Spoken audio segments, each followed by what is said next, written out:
Welcome to JDK Farms, here in the town of Paarl. My name is Neil Kirsten. The town of Paarl is situated in the Berg River region, which is about 60 kilometers northeast of Cape Town. JDK is a producer-export of table grapes, and our predominant markets are the UK, the EU, and the Far East. Today we're standing in front of this dam, which is about 85-90% full, and so this is quite a beautiful sight.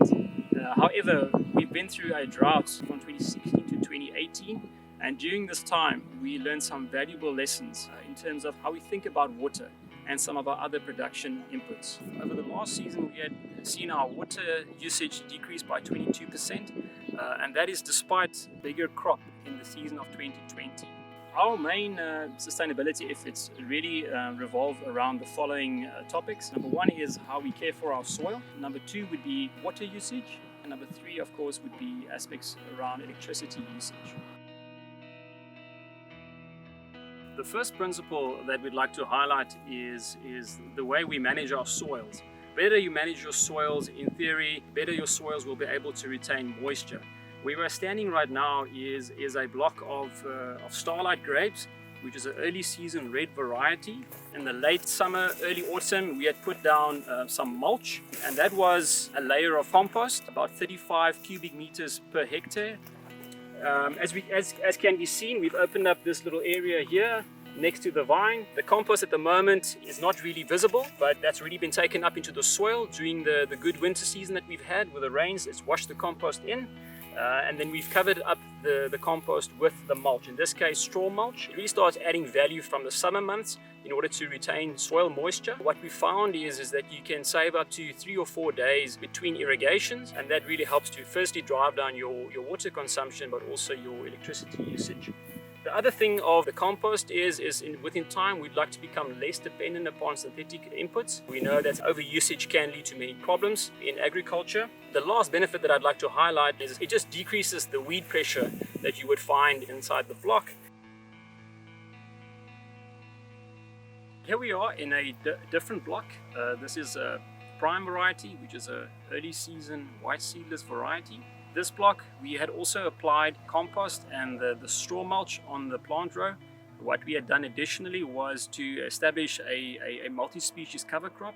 As can be seen here around me, quite a lot of greenery, which is quite different to how we used to farming. This is something we're doing on a trial basis, so not on a commercial scale yet, but we're quite happy with the result. You can see we got all of this green material from winter rainfall. We had not up until now irrigated the cover crop. We had not sprayed it with anything, so it managed to stay healthy. It's added a lot of benefits to us during the winter month in the sense that you have had a living root in the soil, which helps with water infiltration.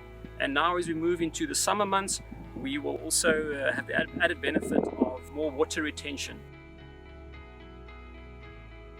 The second point on us as a business trying to reduce our impact on the environment comes to the way that we use our water. Obviously, each of our farms has a prescribed maximum amount of water that's available per hectare, and so we try and use that water as efficiently as we possibly can by not over irrigating. And the way we try and do that at JDK Farms is with the precision irrigation system that we use called DFM. Now DFM are electronic soil moisture probes that we have distributed right throughout the farm, and they give us readings on an hourly basis to measure soil moisture as well as temperature. The DFM system is a wireless system. It's also fully automated in the sense that you can get your soil moisture readings on a mobile device or on your PC, and you can also open and close the valves for each block in the vineyard to irrigate. The DFM system measures soil moisture at different root zones, and then gives readings and gives recommended irrigation hours and frequency based on that. What we have found over the last couple of seasons of using DFM is that we can actually now move to less frequent irrigation, but also longer irrigation cycles. The idea behind that is really fill the soil profile with water, with moisture, and then to naturally let it dry out again to a level where you get root flush better root development. That also forces your vines to go and look for moisture deeper within the soil. We have also been fortunate over the last few seasons to have the Agricultural Research Council on the farm conducting a irrigation trial, and that has really helped us to fine-tune some of the settings on our DFM system to try and get down to that minimum level of irrigation where you don't see any stress in the vineyards and also not impacting on yield or quality. Here we are standing in front of the major packhouse on one of the farms, and right in front of me is a young orchard of Sweet Globe, which is a mid-season seedless variety. For us, really, our main point of electricity consumption is regarding our irrigation pumps. Because topography is quite mountainous, we typically have to pump our water at great gradients to get it onto the farm, into the dams, and then out back into the vineyards. What we have done over the last few years is we have installed variable speed drive motors on all of our major irrigation pumps as opposed to fixed speed motors, and that really is something that we have seen tremendous savings over the last few seasons. The other aspect really is the more water we can conserve within our own dam, the less water we have to pump up from our main river here, and that obviously saves on electricity costs as well.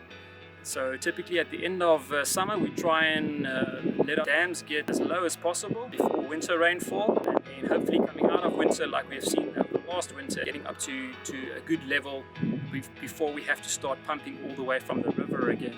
During the month of April and May we have quite a comprehensive alien clearing drive on the farm as well, to make sure that all our main streams and catchment areas are cleared of any alien forestation. The other aspect regarding electricity consumption has got to do with solar heating.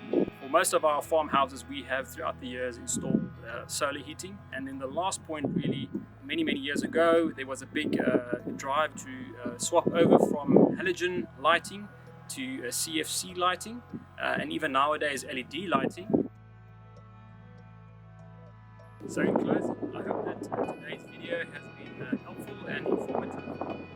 As I've taken you through just some of the sustainability efforts that we have at JDK Farms here in the town of Paarl, and being really about how we take care of our soils, trying to get as much organic material into our soils as we possibly can, which will help us conserve water. And secondly, of course, how we irrigate on the farm, the technology that we employed in order for us to do that. And then lastly, looking at our electricity consumption back on the farm.